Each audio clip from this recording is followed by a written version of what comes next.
for your chain swinging, clang clang, and it costs a lot. Bitch, I'm always at the guala, yeah, and you are not badass beat. Keep on going till you hit the spot. Whoa.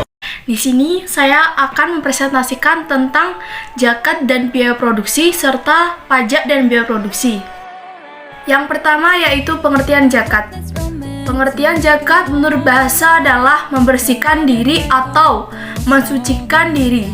Sedangkan secara istilah, zakat menurut istilah agama Islam yang artinya kadar sebuah harta tertentu yang dimana akan diberikan kepada orang yang berhak menerimanya sesuai dengan beberapa syarat. Selanjutnya yaitu syarat-syarat zakat.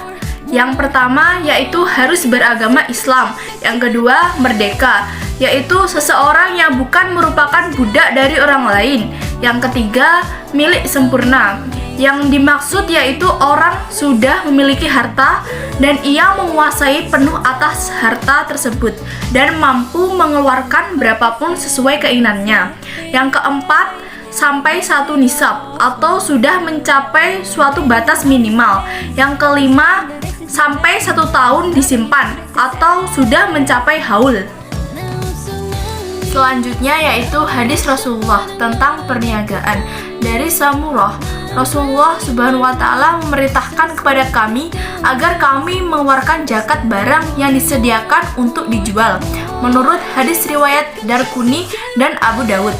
Selanjutnya yaitu kain-kain yang disediakan untuk dijual wajib dikeluarkan zakatnya, menurut hadis riwayat Hakim.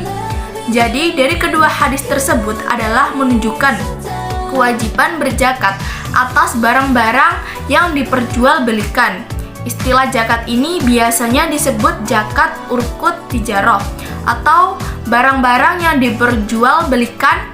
Lalu hadis tersebut juga dengan tegas memerintahkan atau menunjukkan kewajiban tersebut karena adanya perintah Rasulullah, di mana hukum asal perintah adalah wajib selama tidak ada dalil yang memalingkannya dari sebuah kewajiban.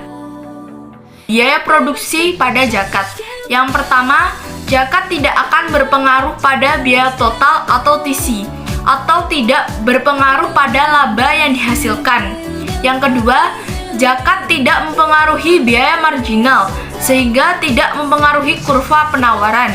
Yang ketiga, memaksimalkan sebuah laba berarti juga maksimalkan surplus produsen dan sekaligus memaksimalkan zakat. Yang keempat, zakat tidak berpengaruh akan menaikkan biaya karena zakat dikenakan pada harta atau sebuah pendapatan neto dan tidak akan berpengaruh terhadap pengurangan keuntungan. Selanjutnya yaitu harta perniagaan dan perusahaan yang dizakatkan. Pertama, harta dari hasil perniagaan dan perusahaan yang dizakati seperti perdagangan, industri, jasa, dan sejenisnya telah mencapai nisab. Kedua, nisab dikiaskan pada nisab emas yaitu sebesar 85 gram sebesar 2,5%. Ketiga, harta kekayaan perniagaan pada akhir tahun yang telah mencapai 85 gram, maka perniagaan itu telah wajib mengeluarkan zakat sebesar 2,5% dari seluruh harta perniagaan. Pajak penjualan suatu produksi dikenakan pajak penjualan atau tambahan nilai sebesar 10% dari harga per unit. Ini akan meningkatkan biaya total rata-rata.